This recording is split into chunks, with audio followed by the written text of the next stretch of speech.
रतनगढ़ की रेत में मैं ज़्यादा तेज नहीं चल पाता। मैंने इस हनुमानगढ़ जाने का निश्चय किया, लेकिन तभी सैनिकों को पता चल गया। मैं तो भूल ही गया था कि मैं पुराने समय में आ चुका हूँ। मुझे ये भाषा मारवाड़ी भी नहीं थी। उनकी भाषा को समझने के लिए मैं गूगल ट्रांसलेट में आता हूँ और सुनने लगता हूँ। शहर के गुप्त दरवाजे से राजस्थान जाने की मैंने तैयारी कर ली थी। हालांकि राजस्थान के साथ मेरा भी पुराना नाता है। 2000 के आसपास उच्च शिक्षा के लिए जब मैं जाता था तो धौलाकुआं के बाद जयपुर हाईवे को एकदम लेफ्ट साइड में मुड़ते हुए सिंघाड़ा, चिड़ावा, मांडवा जिला चुरू होते हुए मैं जाता था रतनगढ़ की तरफ को, और वहाँ से एक रास्ता सीधा निकल जाता था बीकानेर की तरफ। क्या मैं इस रास्ते में बीकानेर जा सकता हूँ? इसके लिए पहले मुझे कोल्ड ड्रिंक की जरूरत पड़ेगी, क्योंकि रास्ते की गर्मी और बालू। राजस्थान की धूल और मिट्टी से बचने के लिए मुझे अपने लिए एक ढंग का चश्मा देखना था। तो उसी तरह चश्मे की खोज करते हैं मैं एक चश्मे की दुकान में आ जाता हूँ। दुकान के अंदर एंटर होते ही मुझे अलग अलग तरह के चश्मे दिखाई देने लगे। तो इस तरह से बिना किसी विदाउट एनी फर्दर डिले मैं इस दुकान से फटाफट बाहर को आया था कि इस तरह से एक अच्छा सा ऐनक अपनी आंखों पर अटका कर मैं राजस्थान जाने की पूरी तैयारी कर चुका था। उससे पहले मुझे तिलस्मी दरवाजे को खोजना था कि जो कि मेरे ही मुख्य शहर पे था।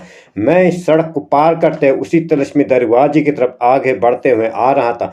रास्ते में चढ़ता हुआ ट्रैफिक मुझे अपने लक्ष्य में पहुंचने पर रोक रहा था, लेकिन मैंने अपने कदमों की गति बढ़ा ली। मेरी नज़र राजस्थान के खान पान पे थी। गट्टा और घेवर मुझे कहीं दिखाई नहीं दिए, लेकिन यहाँ पर पनीर की जलेबी बनाकर दर्शकों का ध्यान आकर्षित किया जाता था। यहीं पर एक तिलस्मी दरवाजा मुझे दिख गया था पिछली बार भी जब मैं आया था, जहां से मैं महल के अंदर एंटर हो गया था। लेकिन उसी यात्रा क्रम में मुझे आगे बढ़ना था। राजा के आदेश में मेहमानों के स्वागत की पूरी तैयारियां हो चुकी थी। पनीर वाली जलेबी अपना जलवा दिखाने के लिए पूरी तरह मुझे परेशान कर सकती है।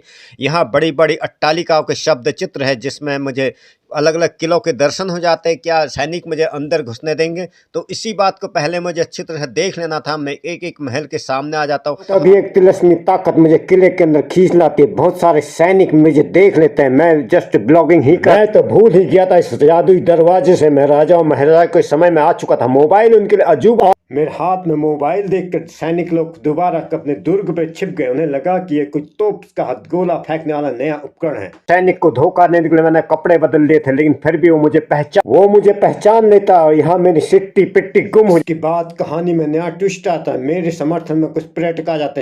रतनगढ़ की रेत में मैं ज्यादा तेज नहीं चल पाता। मैंने इस हनुमानगढ़ जाने का निश्चय किया, लेकिन मारवाड़ी भी नहीं थी। उनकी भाषा को समझने के लिए मैं गूगल ट्रांसलेट में आता हूँ और सुनने लगता हूँ। साथ ही राजा के सैनिक मुझे पकड़ लेते। तभी मुझे ध्यान आता कि मैं एक सपना देख रहा था। इसी को लोग दीवा स्वप्न बोलते। जब आप किसी चीज के बारे में बार बार सोचते कि वो शब्द चित्र आपके दिमाग में जमा हो जाते हैं।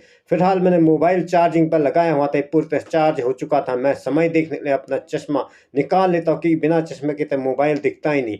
तो इस तरह से अभी मैं देखता हूँ कि अभी तो केवल दोपहर के 3 ही बजे। मुझे आते ही एकदम से नींद आ गई थी और बाहर ठंडा भी बहुत हो रहा था। फिलहाल मैंने मोबाइल को अपने यथास्थान रख लिया। अब क्या किया जाए, अभी तो बहुत काम है और बाहर ठंडा इतना ज़्यादा है कि बाहर निकला भी नहीं जा रहा था। फिलहाल मेरे गला एकदम सूख चुका था। गले को तर करने के लिए मैं कुछ पानी पी लेता हूँ, ताकि मैं राजस्थान की थकान जो मुझे लग चुकी थी उसको मिटा सकूँ। इस तरह से मैं थोड़ा पानी पीने लग जाता हूँ।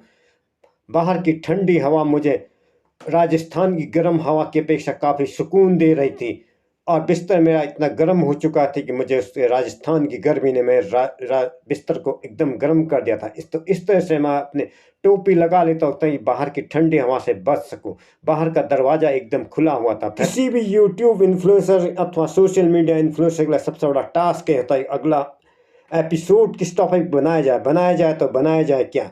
तो इसी क्रम में आगे बढ़ते हैं। फिलहाल मैं अपने इसी रिसर्च को आगे बढ़ते हुए इंटरनेट पर ही कुछ ढूंढने लगता हूँ। टेबल लैंप जला देता हूँ। मुझे मेन लाइट बंद कर देनी। फिलहाल अपने मोबाइल को अपनी जगह पर रखते हुए मैं फिर से निकल जाता हूँ एक दूसरी यात्रा। अपने इन्हीं लाइफस्टाइल ब्लॉग को एआई के उपकरण से सज्जित करके आपके सम्मुख प्रस्तुत करने में लगा हुआ हूँ आजकल। तो अपने औजार को अपने हाथ में उठा के मैं आ जाता हूँ अपने ही सरोवर के तट पर, ताकि थोड़ी सी ठंडी हवा ले सकूं। और यहाँ पे पर्यटकों से गुलजार हो रही थी हमारी भीमताल नगरी। बहुत सारे नए साल की तैयारियां चल रही थी। नौकाएं सरोवर पर अपनी आकर्षक रूप से अपनी ब्यूटिफिकेशन को बढ़ाने में अपना अमूल्य सहयोग प्रदान कर रही थी। कुछ लोग आ रहे थे जो कि सड़कों में चहलकदमी करते हुए अपने समय को सही इस्तेमाल कर रहे थे। तो इस तरह से आपसे बातें करते करते मैं लगभग वीडियो के लास्ट पार्ट में आ चुका हूँ। आप लोग जो मुझे अपना प्यार, स्नेह और अपनत्व देते हैं, उसके लिए मेरे पास शब्द नहीं होते कई बार। Words are insufficient for I would like to thanks for your kind visit towards my channel, towards my page, चाहे वो इंस्टाग्राम हो, चाहे वो भारतीय यूट्यूब